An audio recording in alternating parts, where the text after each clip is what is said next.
Welcome back to SoulFire Fridays, where I get to extend the week's conversation with you by putting together a video and sharing that on YouTube, Facebook, and Instagram.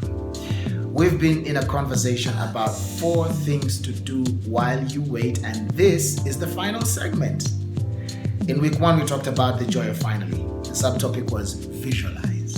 In week 2, we talked about prayer being a very key thing to do to exchange your anxiety for peace. In week 3, we talked about serving, and serving being you looking for opportunities to be a resource to others, doing things for others that brings joy to their lives, and also shifts the focus away from yourself, perhaps giving you the better perspective of things rather than just being completely consumed by your internal process.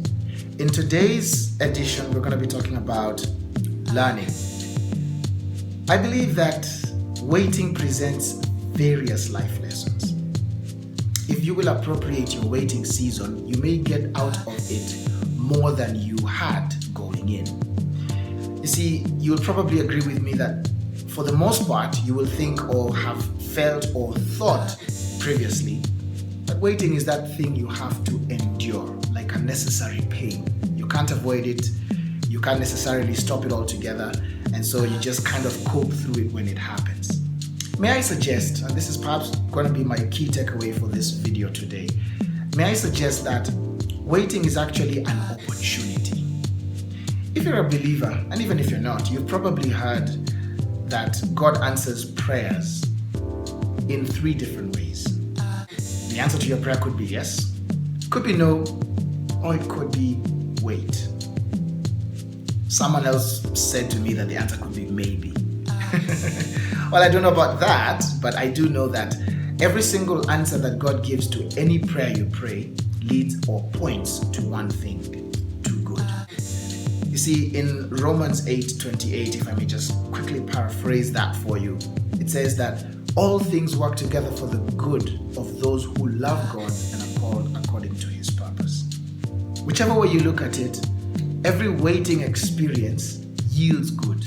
But I think that for you to really see and appropriate the good that the waiting season will present you, you have to see it in its proper perspective, which is why we're talking about learning.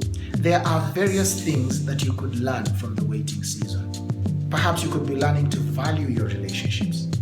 Perhaps you could also be learning to value the place of some relationships that you didn't quite give much thought or reflection to.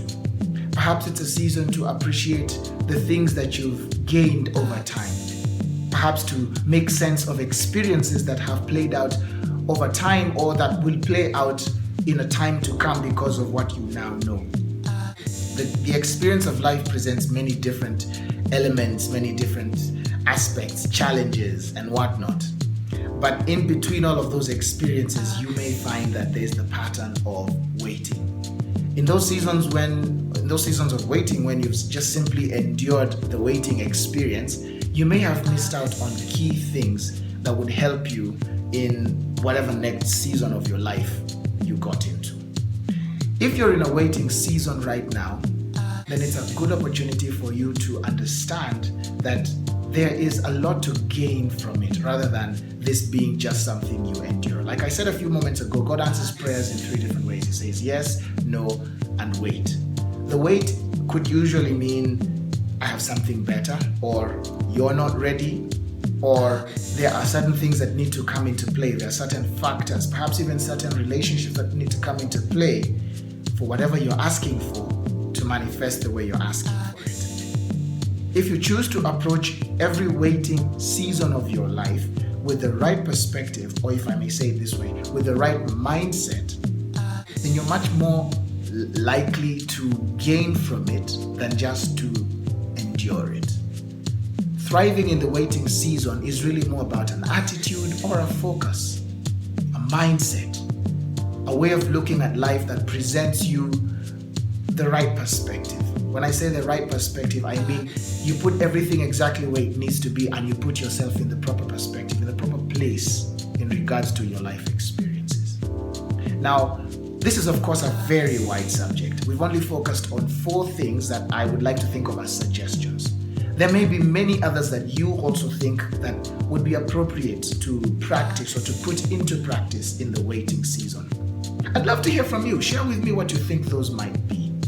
But I certainly do hope that what I've shared so far is helpful to you. I look forward to continuing in conversation in the coming month of October. We're definitely going to be starting a new talk series, so I'm looking forward to that. If you would like to be a part of that or to receive the written excerpts of these conversations, then I'd like to encourage you to sign up for SoulFire Conversations. There will be a link in the caption section of this video. Please consider signing up. Also, if you are one of those that just enjoy to watch the videos, well, every single Friday I upload videos on YouTube, Facebook, and Instagram. So always check back on Fridays at 8 p.m. when the videos go up. Until the next video, until the next written excerpt, I look forward. I wish you all the best, God's blessings, and see you then.